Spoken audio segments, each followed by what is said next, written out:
আপুনি কেতিয়াবা কাৰোবাৰ মূৰত ইমান বেছিকৈ ডেন্ড্ৰাফ হোৱা দেখিবলৈ পাইছেনে বাৰু? অকণমান যদি এনেকৈ চুলিখিনি খজুৱাই দিয়া হয়, চুলিৰ পৰা স্নোফল হোৱাৰ দৰে শুকান ছাল খহি পৰা আপোনালোকে দেখিছেনে বাৰু? মই এনেকুৱা মানুহ দেখিছোঁ পিন্ধি থকা কাপোৰতো ডেন্ড্ৰাফ পৰি থাকে। আমি কোনোবা এফালে যোৱাৰ সময়ত আমাৰ যদি কাপোৰযোৰত ডেন্ড্ৰাফ পৰি থাকে কেনেকুৱা দেখে বাৰু?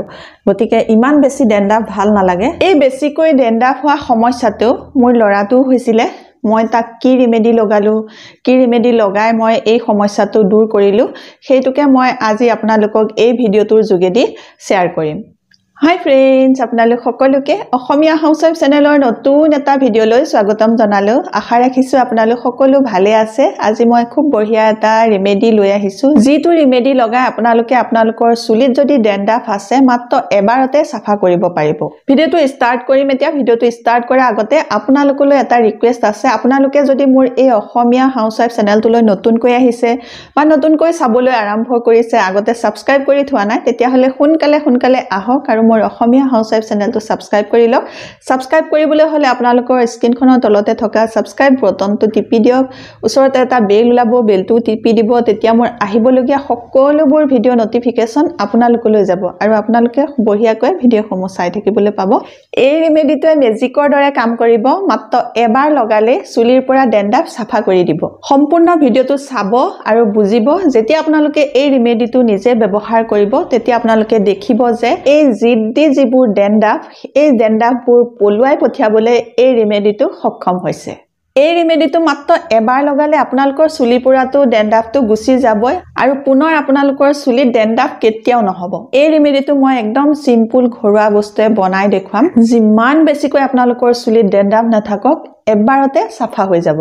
তে আহক জানো এই ৰিমেডিটো কেনেকৈ বনাব লাগিব, কি বস্তু লাগিব, কেনেকৈ লগাব লাগিব, লগোৱাৰ পাছত কেনেকৈ ধুব লাগিব, ধোৱাৰ পাছত কি লগাব লাগিব, সকলোবোৰ জানো আহক।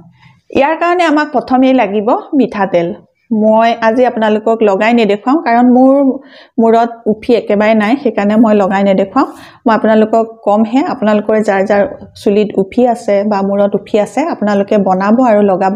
বিশ্বাস কৰিব, মাত্ৰ এবাৰতে আপোনালোকৰ চুলিৰ পৰা ডেন্ড্ৰাফ গুচি যাব। কাৰণ মই প্ৰমাণ পাইছোঁ, মোৰ ল'ৰাটোৰ চুলিত বহুত ডেন্ড্ৰাফ হৈছিলে। এই ৰিমেডিটো লগোৱাৰ পাছত সেইটো একদম কমপ্লিট এবাৰতে নাইকিয়া হৈ গৈছে। গতিকে আপোনালোকৰ যদি আছে আপোনালোকে লগাব, এবাৰতে নাইকিয়া হ'ব।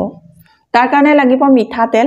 এই মিঠাতেলটো বহুত ডাঠ তেল হয় আৰু এই মিঠাতেলটো বহুত ষ্ট্ৰং হয় আৰু এই মিঠাতেলটো যেতিয়া আমি গৰম কৰোঁ আমাৰ চকুত ধৰে, চকুৰ পৰা পানী ওলাই যায়, ইমানেই ষ্ট্ৰং হয় এই মিঠাতেলটো। সেইকাৰণে মূৰৰ যিকোনো সমস্যা বা আমাৰ চুলিৰ স্কেল্পৰ যিকোনো সমস্যা ই সহজে সমাধান কৰিব পাৰে।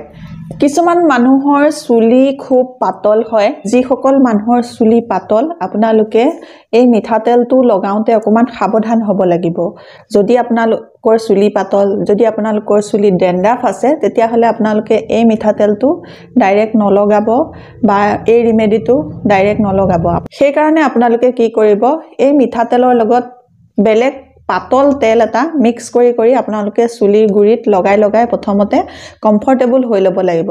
যেতিয়া আপোনালোকৰ চুলিৰ স্কেল্পটো কমফৰ্টেবল হ'ব এই মিঠাতেলটোৰ লগত, তেতিয়াহে আপোনালোকে এই ৰিমেডিটো লগাব। ইয়াৰ পাছত আমাক লাগিব নেমু। নেমুটো বহুত ষ্ট্ৰং এচিড হয়, এইটো ডাইৰেক্ট আমাৰ চুলিত লগাব নালাগে আৰু ইমানেই ষ্ট্ৰং ই এবাৰতে আমাৰ স্কিনৰ পৰা, স্কেল্পৰ পৰা উফিবোৰ নাইকিয়া কৰিব পাৰে। ইয়াৰ এচিডটো ইমানেই ষ্ট্ৰং, অকলে চুলিত লগালে চুলি পকিব পাৰে। সেইকাৰণে অকলে নেমুৰ ৰসটো আমি চুলিত লগাব নালাগে। মিঠাতেলৰ লগত এই নেমুৰ ৰস মিলাব লাগিব, মিলাই পেলাইহে চুলিৰ গুৰিত লগাব লাগিব বা চুলিৰ স্কেল্পত আমি লগাব লাগিব। যদি মিঠাতেল লয় 2 চামুচ, নেমুৰ ৰসো ল'ব লাগিব 2 চামুচ। এতিয়া কথা হ'ল আপোনালোকে নেমুৰ ৰস কিমান ল'ব আৰু মিঠাতেল কিমান ল'ব। আপোনালোকৰ চুলি অনুসৰি আপোনালোকে নেমুৰ ৰস ল'ব লাগিব, চুলি অনুসৰি আপোনালোকে মিঠাতেলো ল'ব লাগিব। আপোনালোকে নিজৰ চুলিৰ গুৰিত লগাবলৈ কিমানখিনি তেল লাগে আপোনালোকে জানে। গতিকে আপোনালোকে নিজৰ চুলিত লগোৱাৰ জোখত যিমানখিনি তেল লয় সিমানখিনিয়ে আপোনালোকে নেমুৰ ৰস ল'ব লাগিব, মানে ইকুৱেল কোৱান্টিটিত ল'ব লাগিব। আপোনালোকে যদি নেমুৰ ৰস 2 চামুচ লয় আৰু মিঠাতেলো 2 চামুচেই ল'ব লাগিব, মানে ইকুৱেল কোৱান্টিটিত আপোনালোকে দুইটা বস্তু মিক্স কৰিব লাগিব। দুইটা বস্তু আপোনালোকে যেতিয়া মিক্স কৰিব হালধীয়া ৰঙৰ হৈ যাব আৰু সেই মিক্সাৰটো আপোনালোকে চুলিৰ গুৰিত প্ৰথমতে লগাব। লগাই পেলাই 2 ঘণ্টা ৰাখিব। 2 ঘণ্টা ৰখোৱাৰ পাছত আপোনালোকে শ্বেম্পু কৰি দিব।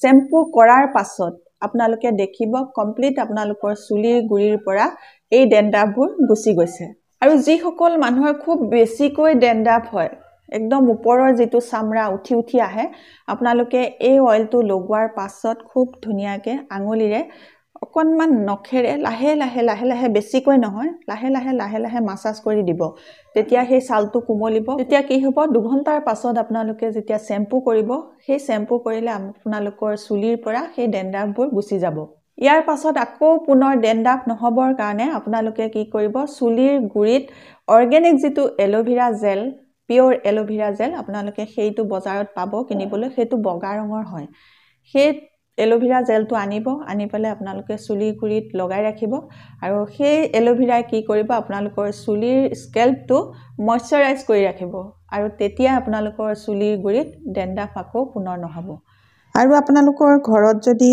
যেটো কিনা বগা এলোভেৰা জেল সেই জেলটো যদি নাই তেতিয়া হলে আপোনালোকে আপোনালোকৰ ঘৰত থকা নেচাৰেল যেটো এলোভেৰা পাত সেইটো কাটি আনি এইদৰে আপোনালোকে চুলিৰ গুৰিত লগাব পাৰিব এতিয়া আপোনালোকে গম পালে যে ডেণ্ড্ৰাফ কেনেকৈ আমাৰ চুলিৰ পৰা নাইকিয়া কৰিব পাৰিম সেই সমস্যাটো কেনেকৈ দূৰ কৰিব পাৰিম সেইটো আপোনালোকে বুজি পালে আৰু আপোনালোকে এতিয়া ট্ৰাই কৰি চাব আপোনালোকক খুব বঢ়িয়া এটা ডেণ্ড্ৰাফৰ ৰেমেডি জনালো আপোনালোকে ভিডিওটো চাই নিশ্চয় ভাল পালে যদি আপোনালোকে ভিডিওটো চাই ভাল পাইছে তেতিয়া হলে সোনকালে আহক আৰু মোৰ অসমীয়া হাউসৱাইফ চেনেলটো সাবস্ক্ৰাইব কৰি লওক কাৰণ মই মোৰ এই চেনেলটোত খুব বঢ়িয়া টিপস ভিডিওবোৰ আনি থাকো সেইবোৰ চাই আপোনালোকে উপকৃত হ'ব পাৰিব সেই কাৰণে আপোনালোকে মোৰ অসমীয়া হাউসৱাইফ চেনেলটো সাবস্ক্ৰাইব কৰি ল'ব আৰু আপোনালোকৰ ফ্ৰেন্ড সাৰ্কুলৰ লগতো মোৰ এই ভিডিওটো শেয়াৰ কৰিব নতুন এটা ভিডিওৰ সৈতে নতুন এটা টিপছৰ সৈতে আপোনালোকৰ মাজলৈ মই আকৌ আহিম তেতিয়ালৈকে নমস্কাৰ আজিলৈ আহোঁ